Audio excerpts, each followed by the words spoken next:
অবশেষে বৃহস্পতিবার মধ্যরাতে মিরপুর, গুলশান, কারওয়ান বাজার সহ রাজধানীর বেশিরভাগ জায়গায় মুষলধারে বৃষ্টি হয়েছে।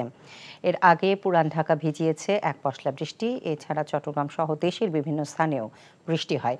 এই বৃষ্টির স্বস্তি নিয়ে এসেছে নগর জীবনে। বিস্তারিত জানাচ্ছেন আবির আহমেদ। একটানা দীর্ঘ তাপপ্রবাহের পর বৃষ্টির দেখা পেল উত্তপ্ত নগর ঢাকা। ঢাকাবাসীর উষ্ণ দিনের আপাত অবসান ঘটিয়ে বৃহস্পতিবার মধ্যরাতে রাজধানীর বেশিরভাগ জায়গায় মুষলধারায় বৃষ্টি হয়। এতে জনজীবনে নেমে আসে স্বস্তি। আজকের এই বৃষ্টি আমাদের মনকে সতেজ করেছে, শহরকে শান্ত করেছে এবং সারা বাংলাদেশের মানুষকে একটি শান্তির অনুভূতি দিয়েছে। সেই বৃষ্টিটা আসলে খুবই আমাদের জন্য স্বস্তিদায়ক। এর আগে সূত্রাপুর, শনিয়াকড়া সহ পুরান ঢাকার বেশ কিছু এলাকায় বৃষ্টি নামে, যদিও অল্পই বৃষ্টি ছিল স্বল্প সময়। এদিকে বৃহস্পতিবার দিনভর চট্টগ্রাম বিভাগের জেলাগুলোতে বজ্রসহ বৃষ্টিপাতে কিছুটা স্বস্তি মিলেছে জনজীবনে। কোথাও কোথাও থেমে থেমে বৃষ্টি হয়েছে ঘণ্টাব্যাপী।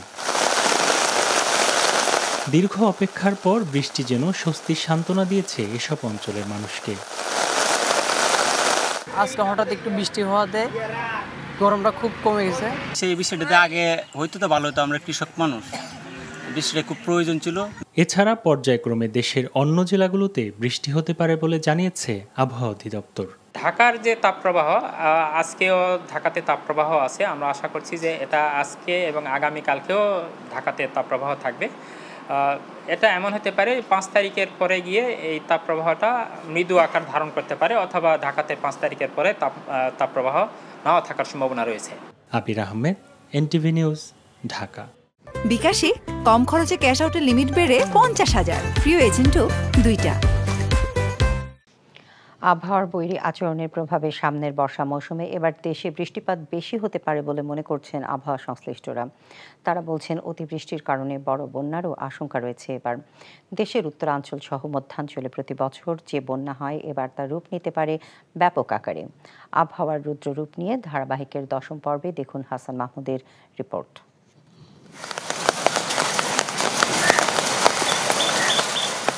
বৃষ্টি এ যেন স্বস্তি আর তাপপ্রবাহের শাস্তি থেকে মুক্তির পথ।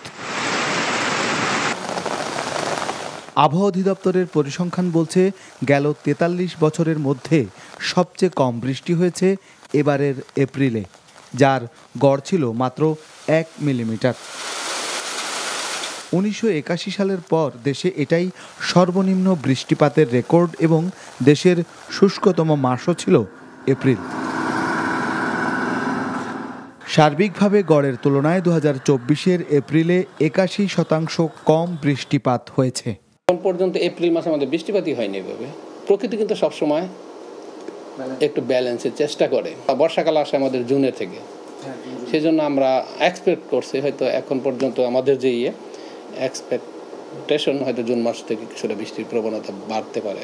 এল নিনো বিদায় নিলে লা নিনো যখন চলে আসবে তখন কিন্তু লা নিনোর প্রভাবে বৃষ্টির প্রবণতা কিছু বাড়তে পারে।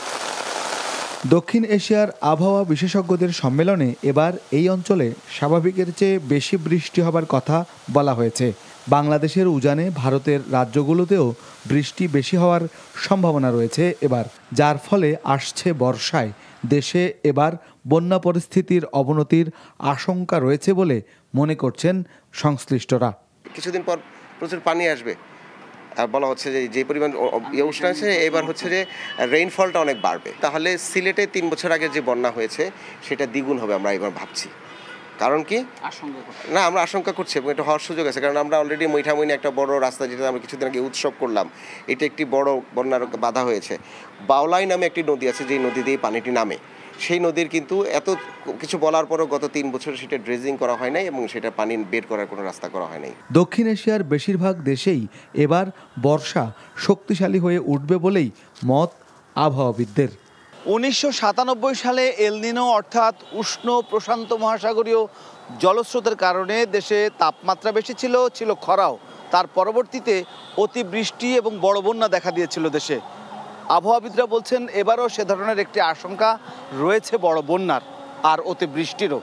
তবে সে পরিস্থিতি কতটা দেখা যায় সেজন্য অপেক্ষা করতে হবে।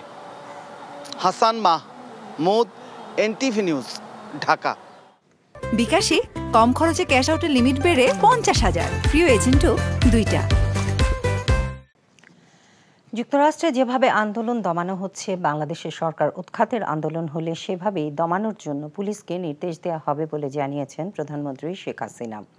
বৃহস্পতিবার গণভবনে সংবাদ সম্মেলনে তিনি একথা জানান।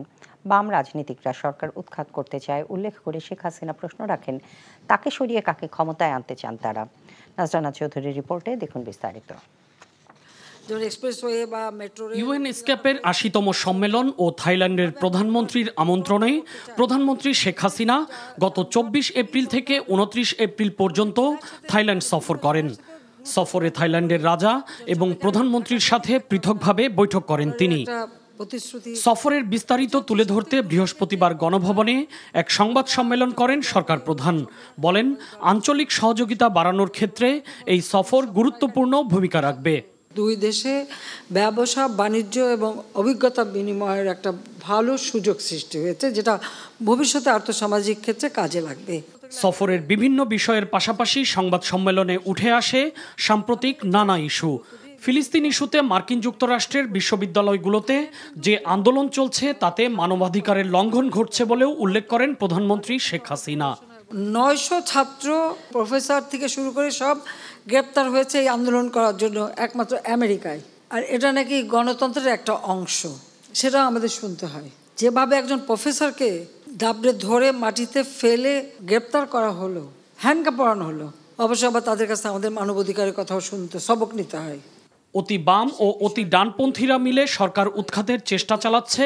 কয়েকদিন আগে প্রধানমন্ত্রীর এমন বক্তব্যের বিষয়ে জানতে চাইলে শেখ হাসিনা বলেন, বামেরা এখন তাদের আদর্শ থেকে ৯০ ডিগ্রি ঘুরে গেছেন।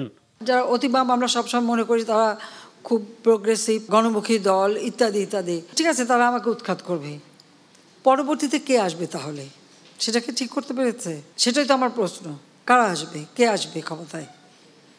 কে দেশের জন্য কাজ করবে? আমরা যদি আমেরিকার স্টাইলে আন্দোলন বা আমাদের পুলিশকে যদি বলে দিই যে আমেরিকা পুলিশ যেভাবে আন্দোলন থামায় সেটা অনুসরণ করতে পারে, কারণ আমরা তো ধৈর্য ধরতে বলেছিলাম। সেই ২৮ অক্টোবরের কথা মনে আছে ২০২৩ সালের।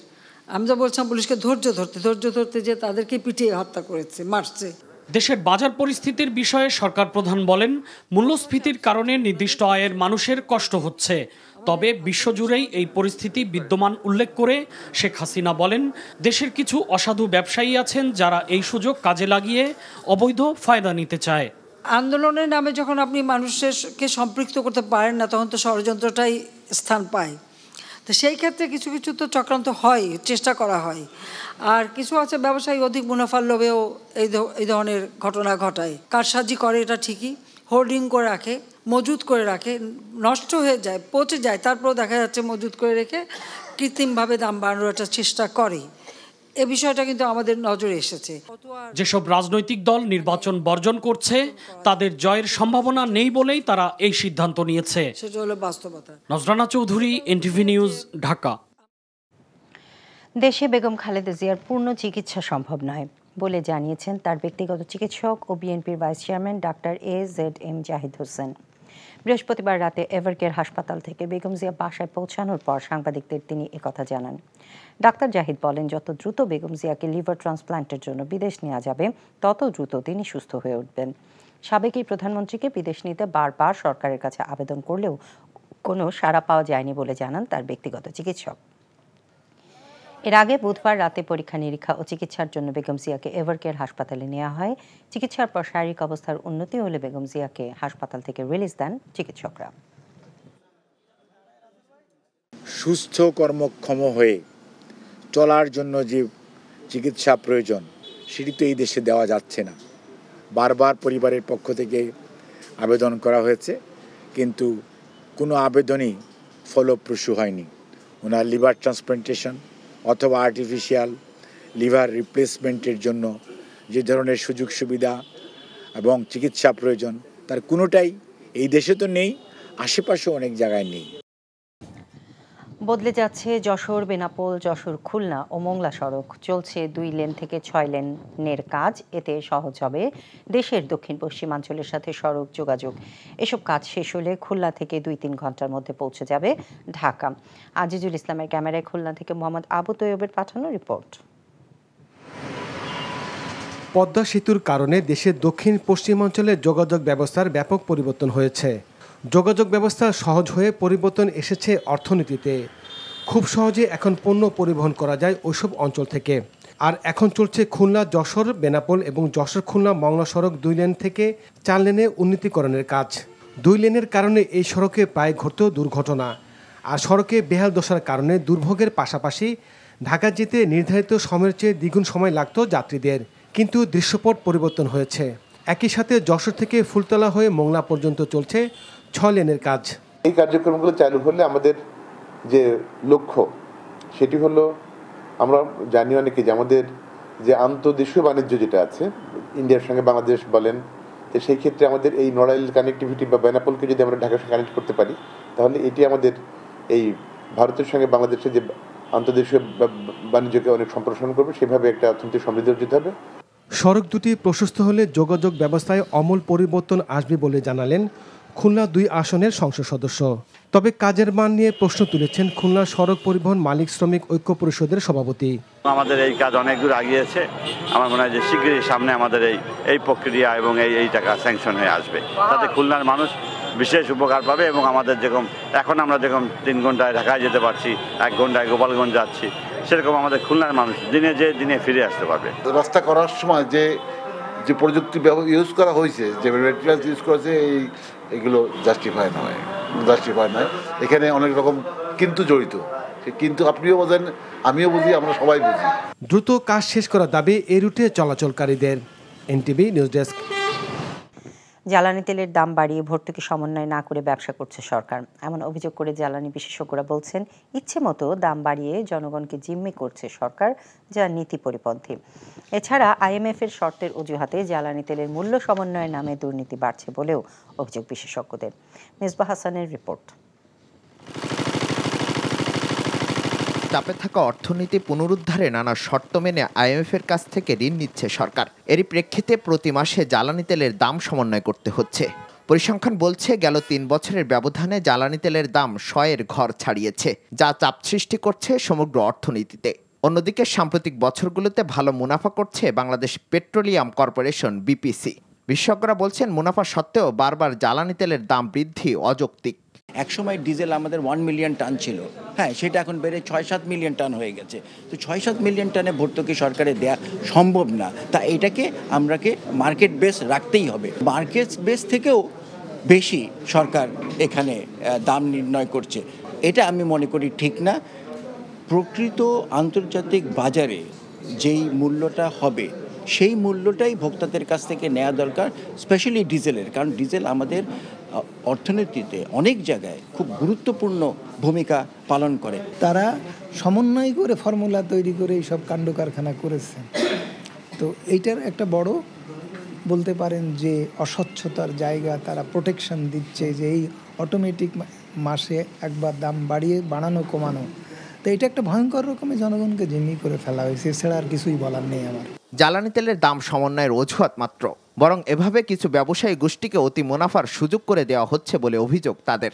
দ্বিতীয় যে শোধনাগার তৈরি করছি আমরা, সেটা কেন বেসরকারি খাতে তৈরি করে ব্যয় বাড়াচ্ছি? তার মানে কি আসলে ব্যবসা তৈরি করছি তো, এবং সেটা তারপরে অসাধু ব্যবসা।